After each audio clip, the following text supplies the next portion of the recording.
Hi, this is Stephen Sonsino here in Hong Kong. As you know, I've been taking questions from you on the death of leadership, on the challenges facing you in leadership, and I'm comparing and compiling the notes so that I can begin to answer those questions for you.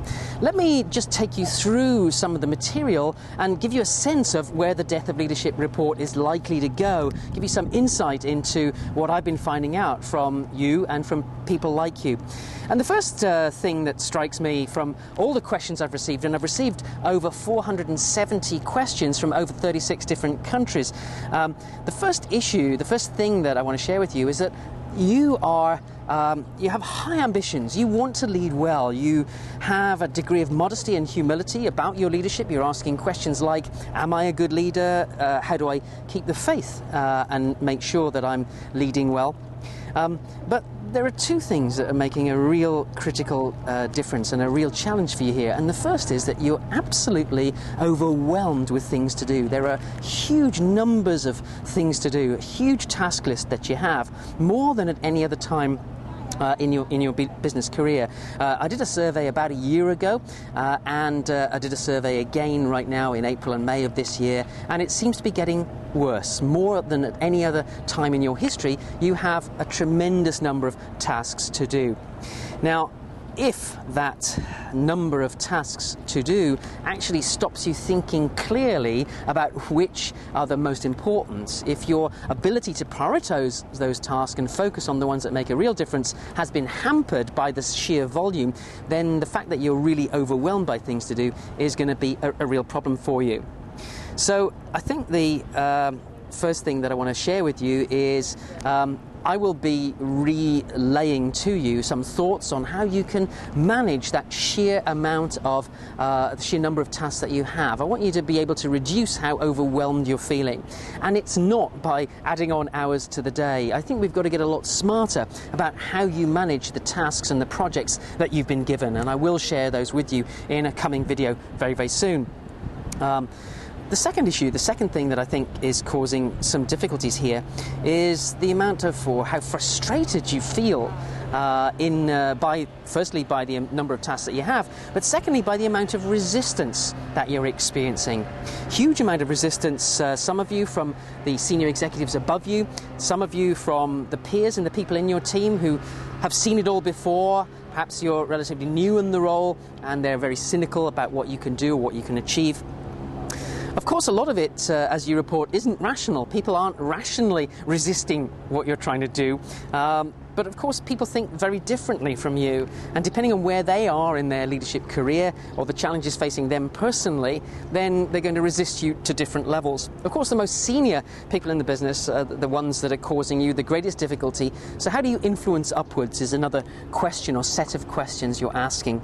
So influencing upwards is something also that I need to address for you coming up very soon.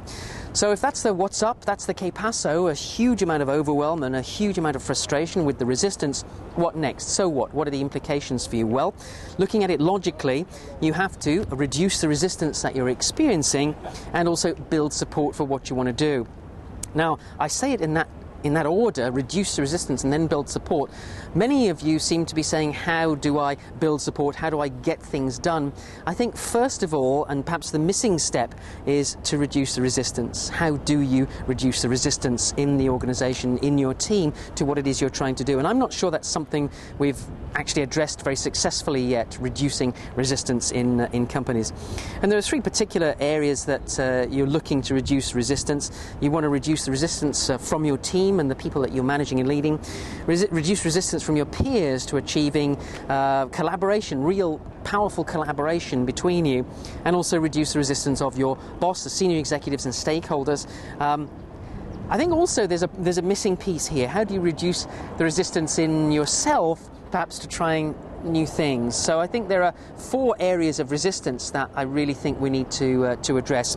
Reducing your own resistance to trying new things, especially if you've tried them before. Reducing the resistance from your peers, from the immediate team that you're managing, that's third. And reducing the resistance from your boss for what it is you're trying to achieve. Then, and only then, can we move on to building support. How do you build support for the things that you want to try to achieve?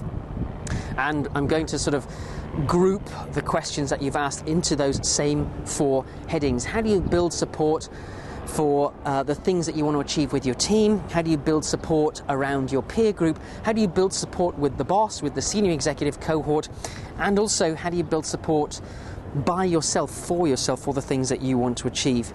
If the critical outcome is leading change, taking your team, your business from A to B, then how do you manage that, reducing the resistance and building of the support?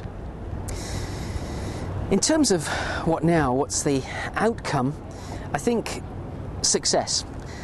Clearly, you are ambitious for success, leadership success, success for the team, success for the business. But that success is only going to come if you reduce resistance in these 4 areas that you've highlighted to me, and if you build support. Step 1, I guess, pretty fundamental, a belief in yourself, a reassurance that you're on the right track, and I'm certainly going to give you as much help and support as I can on that. And the very fact that you're sharing these questions and ideas with me is, I guess, a testament to the fact that you're on the right track. Those managers or leaders who are not questioning where they're going, where they're heading, those are the leaders that I have great concerns about. You are raising queries and questions with me about your future, the next steps, and that's a great signal that you're modest and humble enough to at least accept some new ideas and explore those with me in the coming weeks and months. So firstly, we need to ask ourselves, do I believe in myself? The second question is, do you have the courage to do this? Do you have the will to lead? Because to stand up, to put your hand above the parapet, to your head above the parapet, to put your hand in the air, is going to take some courage to do things in a slightly different way. And you do seem to be asking me a little bit about that. There's a third thing here, and the third recognition that I want to bring you to is that you can't do it all. I show a particular slide when I'm presenting, and it sort of describes a sort of an organisation chart where you're at the top of the organisation or the team, but you're trying to do all the different roles around you. That's a short-circuit way to burn out. You can't do everything. And so one of the things I want to remind you about, because you do know this, is that leadership for me is leadership through others. What does that mean, though, for you on a practical day-to-day level? How do you lead through others? How can I help you to ensure that when you delegate things, they stay delegated, and that you don't become too draconian trying to chase people down and micromanage them when you've actually delegated something to them? That's something that I'll share with you in a future video. I think one of the important things too is, how can I help you to become a little bit more strategic, even more strategic as a leader? How can you focus on some of the big wins, some of the medium and long-term issues when everything around you is forcing you to be short-term? The short-term returns, this month's numbers. You need to become strategic rather than opportunistic and focus on the big wins and the small wins, the quick wins along the way. How do you do that? That's something that we'll look at in a future video. In terms of what now, I really want you to make a comment on the blog. I need to understand, have I captured the issues and the questions that you have?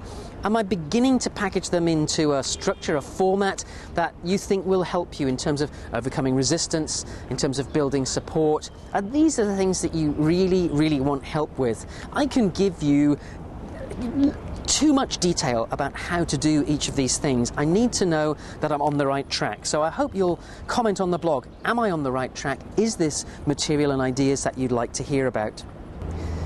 I'm going to stop the video right now simply because it's beginning to rain, and here in Hong Kong we're on an amber alert. That could be 12 inches, 300 millimeters of rain in the next hour. So I'm going to stop right now before I get drenched off the wharf here. Look forward to catching up with you very soon, and I'll share with you some more thoughts on leading and leading well. Bye-bye. Oh, I'm going to get so